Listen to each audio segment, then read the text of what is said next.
আল্লাহ পাক রব্বুল আলামিন বলেন, আতিউল্লাহ ওয়া আতিউর রাসূল ওয়া উলিল আমরি মিনকুম। আল্লাহ রব্বুল আলামিন বলেন, বান্দা একমাত্র আল্লাহর আনুগত্য করবে। আতিউল্লাহ ওয়া আতিউর রাসূল, এরপরে বান্দা আনুগত্য করবে রাসূল করিম সাল্লাল্লাহু আলাইহি ওয়াসাল্লামের। ওয়া উলিল আমরি মিনকুম, এরপরে বান্দা আনুগত্য করবে আল্লাহ এবং রাসূলের পথে যেই উলামায়ে কেরাম ওই রাসূলের পথে, রাসূলের দেখানো সুন্নাহ মোতাবেক আল্লাহর পথে যে উলামায়ে কেরাম ডাকবে, ওই উলামায়ে কেরামের আনুগত্য করবে। ইবাদত একমাত্র আল্লাহর জন্য, একমাত্র আল্লাহর জন্য ইবাদত করতে গিয়ে রাসূলের আদর্শকে আনুগত্য করা, রাসূলের আদর্শকে বাস্তবায়ন করতে গিয়ে উলামায়ে কেরাম রাসূলের ওয়ারিস। ইন্নাল উলামা ওয়ারাসাতুল আম্বিয়া, উলামায়ে কেরাম হচ্ছে রাসূলুল্লাহর ওয়ারিস, রাসূলের ওয়ারিস। রাসূলের ওয়ারিস হিসেবে রাসূলের আনুগত্য করা, রাসূলের সুন্নাহকে বাস্তবায়ন করার জন্য এই উলামায়ে কেরামের আনুগত্য করা। লা ইলাহা ইল্লাল্লাহ, আল্লাহ ছাড়া কোনো মাবুদ নাই, আল্লাহ ছাড়া কোনো ইলাহ নাই, অর্থাৎ গোলামি চলবে একমাত্র আল্লাহর। সকল নবীর দাওয়াতই ছিল লা ইলাহা ইল্লাল্লাহ। মূসা আলাইহিস সালামের দাওয়াত ছিল লা ইলাহা ইল্লাল্লাহ, ইব্রাহিম আলাইহিস সালামের দাওয়াত ছিল লা ইলাহা ইল্লাল্লাহ, ঈসা আলাইহিস সালামের দাওয়াত ছিল লা ইলাহা ইল্লাল্লাহ। মূসা আলাইহিস সালাম দাওয়াত দিলেন লা ইলাহা ইল্লাল্লাহ, মূসা কালিমুল্লাহ। ঈসা আলাইহিস সালাম দাওয়াত দিলেন লা ইলাহা ইল্লাল্লাহ, ঈসা রূহুল্লাহ। আমার আপনার নবী জনাবে মুহাম্মদুর রাসূলুল্লাহ সাল্লাল্লাহু আলাইহি ওয়াসাল্লাম একই দাওয়াত, লা ইলাহা ইল্লাল্লাহ মুহাম্মাদুর রাসূলুল্লাহ। অর্থাৎ দাওয়াত একটাই। যেই যুগে যেই রাসূল দাওয়াত দিয়েছেন, দাওয়াত একটাই দিয়েছেন, লা ইলাহা ইল্লাল্লাহ, আল্লাহ ছাড়া কোনো ইলাহ নাই, আল্লাহ ছাড়া কোনো মাবুদ নাই। আতিউল্লাহ ওয়া আতিউর রাসূল, আল্লাহ রাব্বুল আলামিনের আনুগত্য করবে বান্দা। আল্লাহর হুকুম পালন করতে গিয়ে রাসূলুল্লাহ সাল্লাল্লাহু আলাইহি ওয়াসাল্লাম যে রবের দাওয়াত দিলেন, যে রবকে চিনাইলেন, ওই রবকে চিনার জন্য রাসূলের আনুগত্য করা, রাসূলের পথে চলা। আল্লাহর রাসূলের পথে চলার জন্য উলামায়ে কেরাম, ইন্নাল উলামা ওয়ারাসাতুল আম্বিয়া, উলামায়ে কেরাম ওই রাসূলের আদর্শকে বাস্তবায়ন করতে গিয়ে, আল্লাহর পথে ডাকতে গিয়ে যেই পথে চলবে, রাসূলের ওই প্রত্যেকটা আদর্শকে বাস্তবায়ন করাই হচ্ছে রাসূলের আনুগত্য করা। আর সেই কথাগুলো বলবো কে, সেই পথে দেখাইবো কে? উলামায়ে কেরাম। যেহেতু নবুয়তের রাস্তা বন্ধ হয়ে গেছে, নবুয়তের দরজা বন্ধ হয়ে গেছে, নবীদের আসার দরজা বন্ধ, আর কোন নবী আসবে না। আল্লাহ রাব্বুল আলামিন কোরআনের মধ্যে বলেন, মা কানা মুহাম্মাদুন আবা আহাদিন মির রিজালিকুম ওয়ালাকিন রাসূলুল্লাহি ওয়া খাতামান নাবিয়্যিন। আল্লাহর হাবিব সাল্লাল্লাহু আলাইহি ওয়াসাল্লাম বলেন, নবীদের দরজা বন্ধ, কিন্তু উলামায়ে কেরাম এই রাসূলের আদর্শকে বাস্তবায়ন করবে। আমার এই গুরু দায়িত্ব আমি উলামায়ে কেরামদের কাঁধে দিয়ে গেলাম। ইন্নাল উলামা ওয়ারাসাতুল আম্বিয়া, আম্বিয়ায়ে কেরামের সকল দায়িত্বগুলো উলামায়ে কেরাম পালন করবে। উলামায়ে কেরাম আম্বিয়ায়ে কেরামের দায়িত্ব পালন করবে। রাসূলের আদর্শটাই হচ্ছে তোমাদের জন্য সর্বোত্তম আদর্শ, তোমাদের জন্য আর কোনো আদর্শ নাই।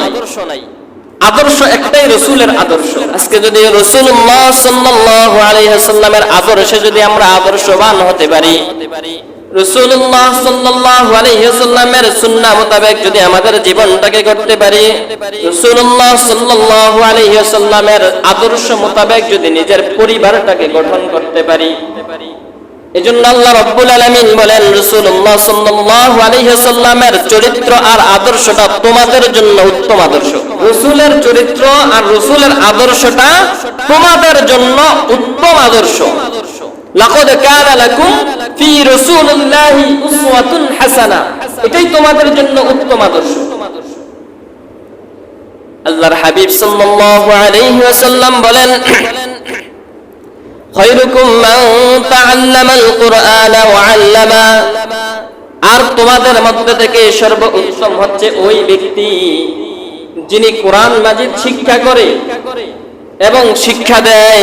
উলামায়ে কেরাম কোরআন মাজিদ শিক্ষা করে এবং শিক্ষা দেয়। এখন আপনি বলবেন তাহলে কি আমি দামি না? আপনিও দামি।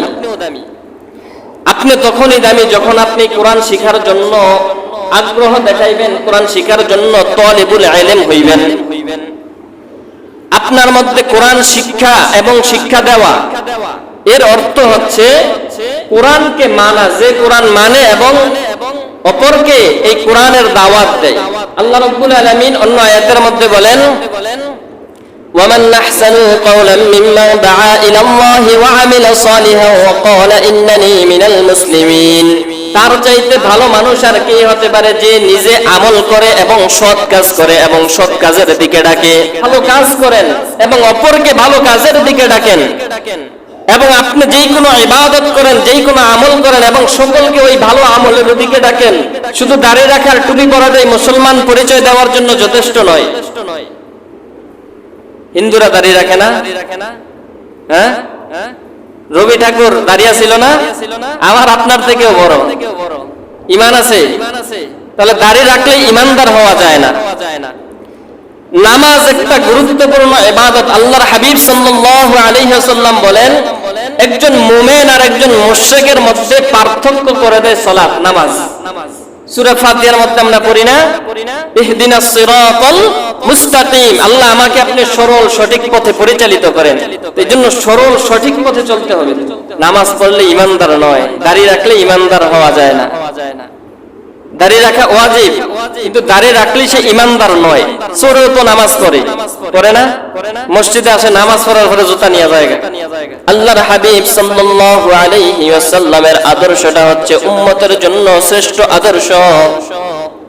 আল্লাহর হাবিব সাল্লাল্লাহু আলাইহি ওয়াসাল্লাম নিজের জীবদ্দশায় একটা শিশু বাচ্চার জন্মের পর থেকে মৃত্যু পর্যন্ত তার জীবনটাকে কেমন করে গঠন করবে, তার জীবনটাকে কেমন করে সে সাজাইবে, আল্লাহর হাবিব সাল্লাল্লাহু আলাইহি ওয়াসাল্লাম বাস্তবে প্র্যাকটিক্যালি প্রত্যেক উম্মতকে দেখিয়ে দিয়েছেন। আল্লাহ রাব্বুল আলামিন বলেন আতিউল্লাহ ওয়া আতিউর রাসূল ওয়া উলিল আমরি মিনকুম, নবুয়তের দরজা বন্ধ হয়ে গেছে, নবুয়তের রাস্তা বন্ধ হয়ে গেছে। এখন তাহলে আল্লাহর আনুগত্য করবে কেমন করে? আল্লাহ রাব্বুল আলামিন আয়াতের শেষের অংশে বলেন ওয়া উলিল আমরি মিনকুম, যারা এই আল্লাহর রাসূলের দেখানো পথ মত এবং আল্লাহর হুকুমের কথা যারা বলবে, আল্লাহর হুকুম মোতাবেক যারা তোমাকে ডাকবে, তাদের ডাকে সাড়া দিয়ে তুমি আমি আল্লাহর আনুগত্য করবে। তাহলে নবীদের দরজা বন্ধ কিন্তু কাজ বন্ধ হয় নাই। কাজ বন্ধ হয়েছে নি? নবুয়তের দরজা বন্ধ হয়ে গেছে কিন্তু কাজ বন্ধ হয় নাই। আল্লাহ কোরআন দিয়ে গেছেন রাসূলের মাধ্যমে, কোরআন মোতাবেক যার জীবনটাকে গড়বে সেই উলিল আমরি মিনকুম এর অন্তর্ভুক্ত হয়ে যাবে। এজন্য আল্লাহর হাবিব সাল্লাল্লাহু আলাইহি ওয়াসাল্লাম বলেন খায়রুকুম মান তাআল্লামাল কুরআনা ওয়া আল্লামাহু, তোমাদের মধ্যে সর্বোত্তম ওই ব্যক্তি যিনি কোরআন মাজিদ শিক্ষা করে এবং শিক্ষা দেয়। এখন কোরআন মাজিদ শিক্ষা করা এবং শিক্ষা দেওয়ার অর্থ হচ্ছে এই কোরআনকে বোঝা, কোরআনকে মানা, কোরআন দিয়ে নিজের জীবনকে পরিচালনা করা, কোরআন দিয়ে সমাজটাকে পরিচালনা করা, কোরআন দিয়ে রাষ্ট্রকে পরিচালনা করা, কোরআন দিয়ে নিজের জীবনটাকে সুন্দরভাবে গঠন করার নামই হচ্ছে কোরআনের শিক্ষা। মানার নাম হচ্ছে কামিয়াবি। মানার নাম কি? কামিয়াবি, সফলতা। মানার মধ্যে সফলতা আছে। জানার মধ্যে কোনো সফলতা নাই।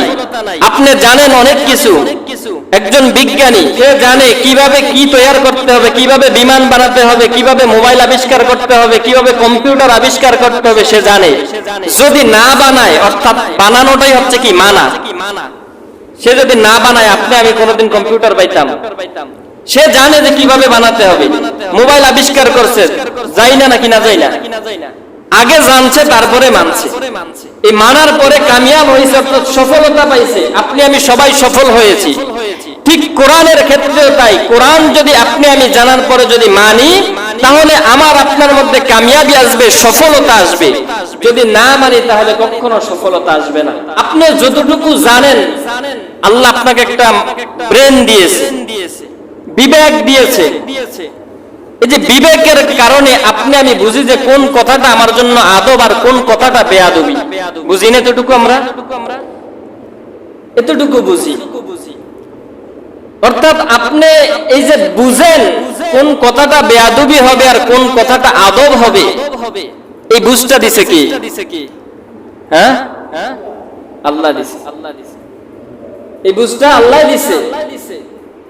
এই বুঝটা আপনি এমনিতেই অর্জন করেন নাই, আল্লাহ আপনাকে দিয়েছে। এটাই হচ্ছে ইলম। আজকের সমাজের মধ্যে কোরআনের ইলম না থাকার কারণে মানুষ নাস্তিক হয়। তার জন্মকে সে স্বীকার করে না, মৃত্যুকে বিশ্বাস করে না, মৃত্যুর পর পুনর্জীবিত হবে সেটা বিশ্বাস করে না, আল্লাহ একজন আছেন এটা বিশ্বাস করে না। তার মধ্যে যদি কোরআনের জ্ঞান থাকতো, কোরআনের ইলম থাকতো, রাসূলের আদর্শ থাকতো, যার মধ্যে রাসূলের আদর্শ আছে, কোরআনের জ্ঞান আছে, সে মৃত্যুকে বিশ্বাস করে না, সে মৃত্যুকে বিশ্বাস করে। আবার দেখবেন অনেক অমুসলিম, তারাও দেখবেন বলে যে উপরে কিন্তু একজন আছে, বলে না উপরওয়ালা কিন্তু একজন আছে, তারাও এটা বিশ্বাস করে। কিন্তু নাস্তিক মানুষ কখন হয়? যখন আল্লাহকে অস্বীকার করে,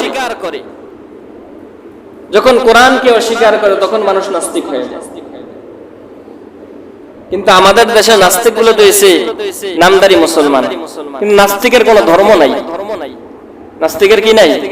কোনো ধর্ম নাই তার। তা আমাদের দেশে মুসলমানের বাচ্চাগুলো নাস্তিক হয় কেন?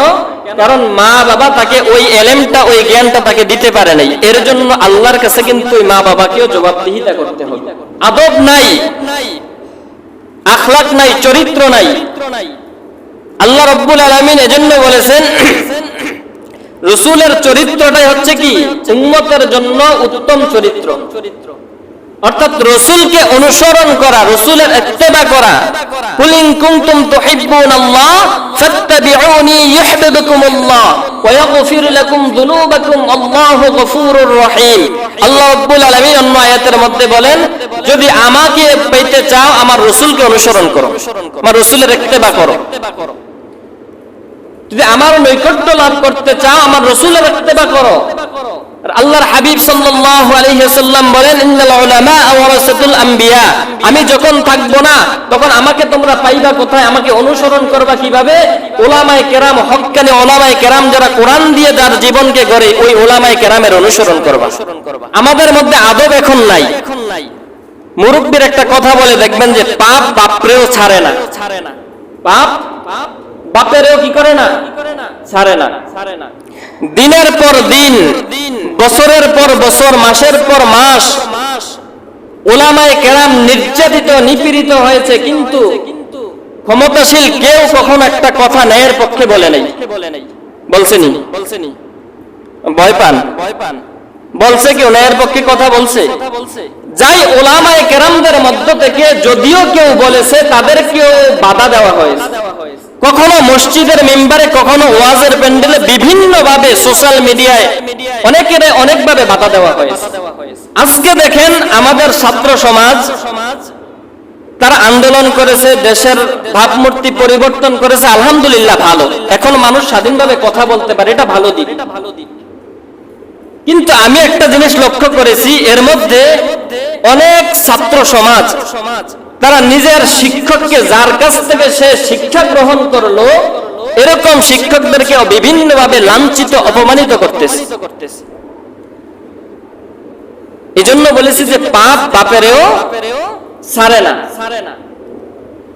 উলামায়ে কেরামদেরকে এমন ভাবে অপমান করেছে, শাইখুল হাদিস আল্লামা আজিজুল হক রাহমাতুল্লাহি আলাইহি দুনিয়া থেকে চলে গেছেন।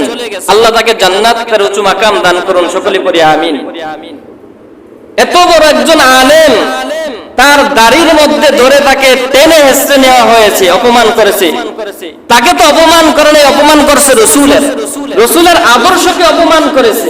উলামায়ে কেরামদেরকে বিভিন্ন ভাবে তার চরিত্রের মধ্যে কালো দাগ লাগানোর জন্য বিভিন্ন ভাবে ষড়যন্ত্র করেছে। আল্লাহ তাদেরকে জাতির সামনে উলঙ্গ করে ছেড়ে দিয়েছে।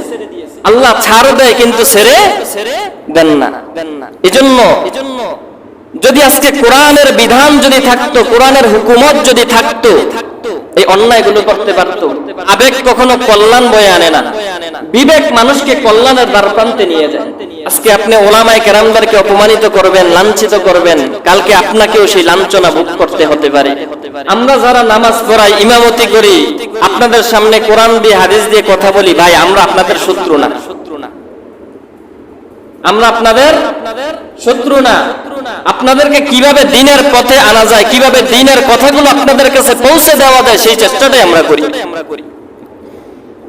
সমাজকে পরিচালনা করার জন্য আল্লাহর হাবিব সাল্লাল্লাহু আলাইহি ওয়াসাল্লাম যেই প্রেক্ষাপটে দুনিয়ার মধ্যে এসেছে, আইয়ামে জাহিলিয়াতের যুগ, অন্ধকারের যুগ বলা হতো, সেই যুগটাকে রাসূল কোরআন দিয়ে বাস্তবায়ন করে, কোরআনের হুকুমত প্রতিষ্ঠা করে সেই যুগটাকে সোনালী যুগ বানিয়েছেন না? তাহলে আজকে কোরআন নাই বিদায় আমরা লাঞ্ছিত অপমানিত হই, কোরআন নাই বিদায় আজকে আমার উপর জুলুম করা হয়, কোরআনের বিধান নাই বলে আপনার আমার স্বাধীনতাকে হরণ করা হয়, আজকে কোরআনের বিধান নাই বলে আপনার আমার কথা বলার অধিকার কেড়ে নেওয়া হয়। সমাজ রাষ্ট্র পরিচালনা করার জন্য দুইটা ভাগ আমরা পেয়েছি। বলবো একটা ভাগ হচ্ছে স্বয়ং আল্লাহ রাব্বুল আলামিনের পক্ষ থেকে যুগে যুগে যত নবী রাসূল এসেছেন, লক্ষাধিক নবী রাসূল, দুনিয়ার পয়গম্বর দুনিয়ার মধ্যে এসেছেন আল্লাহর দ্বীনকে প্রতিষ্ঠা করার জন্য। তারা চেষ্টা করেছেন আল্লাহর হুকুমে, সরাসরি আল্লাহর হুকুমে। হযরত আদম আলাইহিস সালাম থেকে শুরু করে শেষ নবী জনাবে মুহাম্মদুর রাসূলুল্লাহ সাল্লাল্লাহু আলাইহি ওয়াসাল্লাম পর্যন্ত যত নবী রাসূল দুনিয়ার মধ্যে এসেছেন, অন্ধকারের যুগে রাসূল এসে সেই যুগটাকে সোনালী যুগ করে দেখিয়েছেন। পথহারা মানুষগুলোকে আল্লাহর কোরআন দিয়ে পথের দিশা দেখিয়েছেন, অন্ধকারে নিমজ্জিত থাকা মানুষগুলোকে আলোর দিশা দেখিয়েছেন। পাপাচার, অন্যায়, জুলুমকারীদেরকে আল্লাহর হাবিব সাল্লাল্লাহু আলাইহি ওয়াসাল্লাম এমন যুগে সেই মানুষগুলোকে পাপ থেকে মুক্ত করে দ্বীনের পথে ডেকেছেন। আরেকটা সমাজ দেখি আমরা, যেটা সরাসরি আল্লাহর পক্ষ থেকে নয়, কিন্তু তারা দ্বীনের জন্য, সমাজের জন্য, রাষ্ট্রের জন্য কল্যাণ বয়ে আনে। তাদের মধ্যে থেকে কেউ কেউ দেশের রাষ্ট্র প্রধান হয়ে, রাষ্ট্রনায়ক হয়ে আসেন, কেউ কেউ কবি হয়ে আসেন, কেউ কেউ ইঞ্জিনিয়ার হয়ে আসেন। এভাবে বিভিন্ন ভাবে কেউ কেউ বিভিন্ন খেতাব অর্জন করে থাকেন, কিন্তু আল্লাহর হাবিব সাল্লাল্লাহু আলাইহি ওয়াসাল্লাম এবং নবী রাসূলুল্লাহ সরাসরি আল্লাহর পক্ষ থেকে দ্বীনকে প্রতিষ্ঠা করেছেন। এখন আতিউল্লাহ ওয়া আতিউর রাসূল, আল্লাহ পাকের ইত্তেবা যদি বান্দা করতে চায়, ওয়া আতিউর রাসূল, এই রাসূলের পথে বান্দাকে চলতে হবে, রাসূলের দেখানো মত অনুযায়ী তার জীবনটাকে বাস্তবায়ন করতে হবে।